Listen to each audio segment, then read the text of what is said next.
I guess the Academy learned that horror can be a viable genre for Best Picture. There are 9 really excellent choices for Best Picture here. So here are my ground rules for this video. I'm pretty sure you can guess what numbers 10, 2, and 1 are, so let's not waste any time and dunk on number 10, Emilia Perez. Buckle up, this is going to be a long segment, because I actually agree with the think pieces this time around. Originally, I was going to give this a very, very middle of the road recommendation based on its ambitiousness with the announcement of how tone deaf the film felt. But the more I thought about this movie, the more I fucking hated it. Megalopolis was ambitious, but it doesn't automatically make it good. At the very least, that had Aubrey Plaza not giving any of the fucks. My least favorite genre of Best Picture nominees is the cynically made for the Criterion Collection genre, because at the very least, Oscar bait can sometimes be watchable, as we will see later in the list. You can just feel writer and director Jacques Audredard jerking off to the thought of himself in the Criterion closet as he was writing this. Watch this get announced as a Criterion 4K just in time for the July Barnes & Noble sale, but Hitman or Killers of the Flower Moon doesn't get shit for a physical release. Between Jacques Audredard thinking that he is an expert on Mexico and trans people while delivering classist comments about Mexico, the fact that it is a film about Mexican cartels filmed in France, the horrendous miscasting of Selena Gomez, which screamed of, "We need somebody with a social media presence and a stand army for free advertising and deflection." The first ever openly trans nominee for Best Actress, Carla Sofia Gascon, revealing herself to be a complete bigot, and its very misguided message, Emilia Perez is just dull. To put it plainly, Emilia Perez is Sound of Freedom if Rose's dad from Get Out wrote it. A film that is essentially Sicario the musical should be in my top 5 on both this list and my favorite films list. But its non-memeified penis to vagina songs are dull and lifeless. Cussing out pedophilic criminals in a rap song in Spanish should be awesome. But Zoe Saldana sounds so fucking bored. And that song took a Best Original Song Oscar nomination that should have went to Compress Reprise because a bunch of neoliberals who would have voted Obama for a third term if they could were uncomfortable with the film about the horny interracial power throuple. Disney and ABC, you could have had 9 Inch Nails perform at the Oscars to plug Tron Ares. Way to drop the fucking ball. Meanwhile, here's Ariana Grande putting on a fucking clinic in Wicked, where she should be the clear best supporting actress frontrunner, but ABC and Disney want to give Zoe Saldana an Oscar as a thank you for the Guardians of the Galaxy and Avatar movies. As unoriginal as this sounds, if this one's Best Picture, this will be talked about in the same sense as Crash and Green Book. Hell, this is the worst nomination for Best Picture since Extremely Loud and Incredibly Close. Joker Folie à Deux is objectively a better movie musical than this is, and Joker Folie à Deux sucked at that. To put things into perspective, Transformers Revenge of the Fallen has a better fucking Letterboxd and IMDb average than the film leading with 13 Oscar nominations at the 97th Annual Academy Awards, including Best Picture. That's right, the same Transformers movie with minstrel show stereotype bots and John Turturro stuck under Transformer truck balls. Let that sink in. There are 9 way better films nominated for Best Picture. While you're at it, I highly recommend Jessie Gender's video essay that is 9 minutes longer than the actual film that Netflix and Google actively tried to censor for the crime of a trans person negatively reviewing it, and Johanne Sacrebleu, a short film made in Mexico in response to the shitty stereotypes of Mexico in the film as an entire Mexican cast and crew dunk on the entirety of France. I can assure you the rest of the segments will not be over 5 minutes. Number 9, The Complete Unknown. So I did not have a Bob Dylan phase in my life, like everybody else in the world. I respect Bob Dylan more than I like him. One thing I do love about Complete Unknown is that this isn't a cradle to grave biopic, as it examines a very specific chapter of Dylan's life, his rise to fame. One nomination for this film I do love is that Monica Barbara's fantastic portrayal of Joan Baez was recognized for Best Supporting Actress, as I felt that was one of the most slept-on performances in that film. Timothée Chalamet is excellent in this film. I dare argue it's his best performance to date, as it's a film that doesn't exactly mythologize Bob Dylan. His Dylan is shown to be a complete fucking dickhead. I also love that Chalamet and Barbaro are singing these songs themselves. However, at the end of the day, I still felt as if Tim Meadows was sitting next to me saying, "You don't want none of this shit every other scene." I'm not there as the better look into Dylan's life, but A Complete Unknown is still a pretty good effort from James Mangold that cements the importance of Bob Dylan's music. Oh look, Bob Dylan is actually coming to Toledo this year. Maybe I should start my Dylan phase this year. Number 8, Nickel Boys.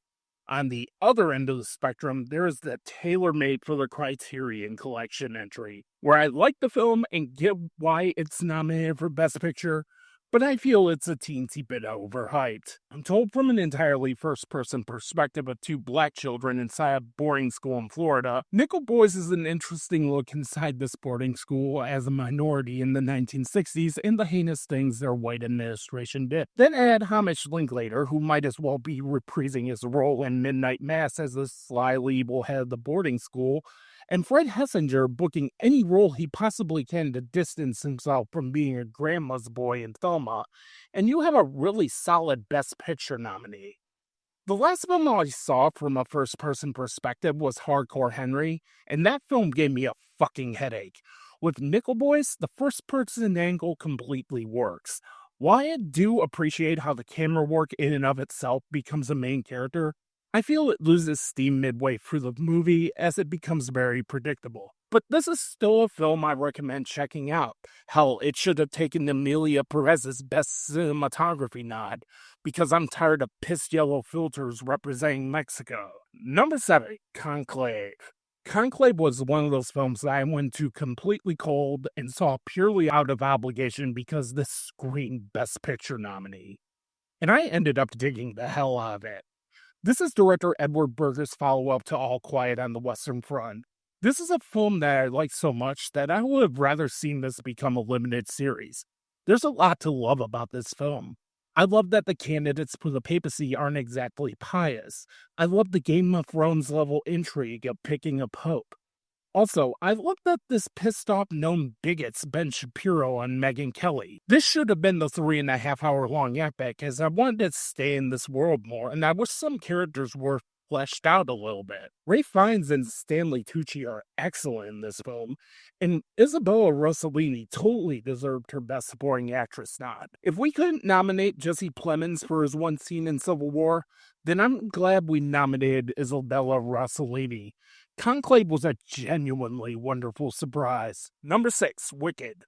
It's official, I'm an Arianator. With all the accolades going to Zoe Saldana for the worst Best Picture nominee since Extremely Loud and Incredibly Close, Ariana Grande should be the one cleaning up the awards. I liked Wicked just fine the first time I watched it, but on a second viewing, I felt I should have given this a 4 instead of a 3.5. Patrick Williams has a video where he's convinced that in both the first and third acts of Streets of Fire, that Streets of Fire is the best movie ever made. That's me watching Wicked. When it's not trying to be Mean Girls 2024 in its second act, I feel it's one of the best movies ever made. The third act alone cemented Cynthia Erivo and Ariana Grande's Oscar nominations, but I still stand firm on my high 3.5. Maybe next year, Ariana Grande. But seriously, why the fuck is the sequel called Wicked for Good? Number 5, Dune Part 2. This was a fucking treat in IMAX. Dune Part 2 was way better than the first one in every way. We get a better performance from Timothée Chalamet as Paul Atreides, even if I felt he was better in A Complete Unknown. The action is a lot better. Hell, there was a huge missed opportunity in not nominating Austin Butler as Spade Rafa for supporting actor, as I felt that was an Oscar-caliber performance. It's a shame that Greek Fraser is going to lose for cinematography and Denis Villeneuve didn't get nominated at all again because the black and white infrared sequence was absolute god-tier filmmaking. Doom Part 2 has me genuinely excited to see where Doom Messiah goes. Number 4, The Brutalist. Speaking of IMAX, a sprawling and ambitious 70s New Hollywood-style American epic in the vein of The Deer Hunter and Once Upon a Time in America, The Brutalist is a film about the American dream and how one pursues it. Let's be real, Adrian Brody is going to kiss Emma Stone and collect his second Oscar, and it will be well-deserved. As Laszlo Toth, he delivers a powerful performance as an architect who starts off humble but gives in to excess. Guy Pearce, much like Ariana Grande before him, should be cleaning up all the Best Supporting Actor awards, but every major awards voting board must really miss Succession because Kieran Culkin is just playing his persona straight in a real pain. Combine that with the gorgeous-looking VistaVision filmmaking on display that looked fucking great in IMAX, and it's a 3.5-hour film that flies by. Even if I feel Part 1 of The Brutalist is a tad better than Part 2, Brady Corbet only had one other film under his belt with Voxlux, and he went next level on only a $10 million budget. The Brutalist is a breathtaking film in scope and ambition that I will probably never watch again. What was it that Cord Jefferson said again? And instead of making one $200 million movie, try making 20 $10 million movies.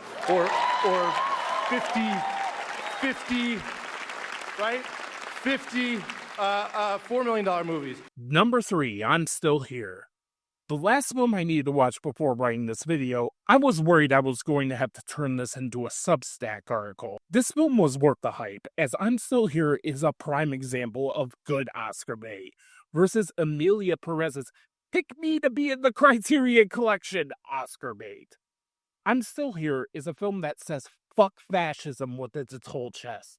Gee, I wonder why this is in my top 3. Fernanda Torres is absolutely fantastic in this film, and I love the trials and tribulations that the Paiva family go through just to get closure on the disappearance of their patriarch. Another performance I love is Valentina Hersage playing Verona, her free-spirited daughter who is into the Beatles and King Crimson and going to school in England, all while documenting her family and friends' lives. I did a Rick Dalton point, as In the Court of the Crimson King was in her record collection. Honestly, I wouldn't be surprised if Torres pulls the Best Actress upset, especially after her mother Fernanda Montenegro was robbed of an Oscar for Central Station because Gwyneth Paltrow gave Harvey Weinstein a massage against her will. For me, it's a toss-up between Fernanda Torres, Demi Moore, and Mikey Madison as to who will take Best Actress. Go see this film while it's still in theaters. Number 2, Anora. Shocking, I know, especially after I named it my favorite film of 2024. Anora is beyond deserving of Oscars. This film is nothing short of brilliant. I love films that can challenge me but can also serve as populist entertainment as well. I've shown a fuck ton of love to Mikey Madison, but now I'm going to butcher this name, bear with me. Mark Adelstein or Yura Borisov, the latter who rightfully got nominated for Best Supporting Actor. Neon is coming for the A24 throne by monopolizing the Palme d'Or. Every Palme d'Or winner has come from Neon since Parasite, and this is easily the best Palme d'Or winner since Titan. Everything about Anora is perfect, from its song choices to the central conflict, to Mikey Madison being the world's most likable stripper, to how relevant the plot feels right now and that we got totally fucked by billionaire oligarchs. I dug the hell out of this film. But damn it, I gotta go with my heart. The film I want to take Best Picture is The Substance. Look, I spent 6 minutes talking about how awesome this movie is in my favorite films video, and I'm also outlining a Criterion Collection video for it. But wouldn't it be so fucking dope if The Substance took Best Picture? This film is Best Picture worthy. In my Letterboxd review, I described it as Sunset Boulevard by way of Cronenberg's The Fly. This is the film that if Emilia Perez takes Best Picture, The Substance will be the film that is lauded as a classic. The Substance is one of the most inspired picks for Best Picture since Get Out, the last time a horror movie was nominated. Nobody talks about Green Book. They talk about Black Panther. Nobody talks about Crash. They talk about Brokeback Mountain. The two films that will be talked about the most 20 years down the road will be Anora in The Substance. I jumped for fucking joy when Demi Moore not only got nominated for Best Actress, she may more than likely be the frontrunner to win. Each nomination for this film is well-deserved.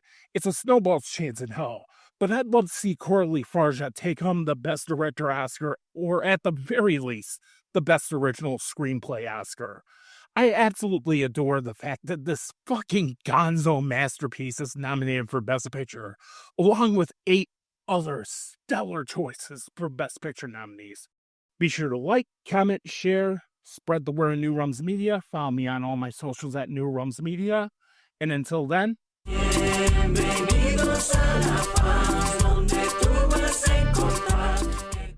this seriously slaps harder than anything on the Emilia Perez soundtrack.